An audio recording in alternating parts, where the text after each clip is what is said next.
ദൈവനാമത്തിന് മഹത്വമുണ്ടായിരിക്കട്ടെ. ഇന്നത്തെ ധ്യാന വിഷയം സഹനങ്ങളെ പ്രത്യാശയോടെ നേരിടുക എന്നതാണ്.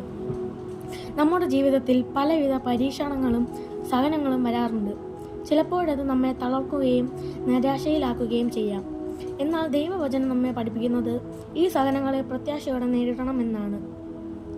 ബൈബിളിൽ പറയുന്നത് പോലെ കഷ്ടത സഹനത്തെ ഉണ്ടാക്കുന്നു, സഹനം പരിശുദ്ധതയെ ഉണ്ടാക്കുന്നു, പരിശുദ്ധത പ്രത്യാശയെ ഉണ്ടാക്കുന്നു. ഇതിൽ നിന്ന് നമ്മൾ മനസ്സിലാക്കേണ്ടത് നമ്മുടെ കഷ്ടതകൾ വെറുതെ അല്ല എന്നതാണ്. ഓരോ പ്രശ്നവും നമ്മെ കൂടുതൽ ശക്തരാക്കുകയും ദൈവത്തിൻ്റെ അടുത്തേക്ക് കൊണ്ടുപോവുകയും ചെയ്യുന്നു. സഹനങ്ങൾ വന്നാൽ നാം പലപ്പോഴും ചോദിക്കും, എന്തുകൊണ്ട് എനിക്ക് മാത്രം? എന്നാൽ ആ സമയം ദൈവത്തിൽ വിശ്വാസം വെക്കുമ്പോൾ അവൻ നമ്മെ കൈപിടിച്ചു നയിക്കും. യേശുക്രിസ്തു പോലും ഈ ലോകത്തിൽ സഹനങ്ങൾ അനുഭവിച്ചു. എന്നാൽ അവൻ പ്രത്യാശയും വിശ്വാസവും നഷ്ടപ്പെടുത്താതെ നിന്നു. അതുപോലെ നാം കൂടി ദൈവത്തിൽ ആശ്രയിച്ച് മുന്നോട്ട് പോകണം.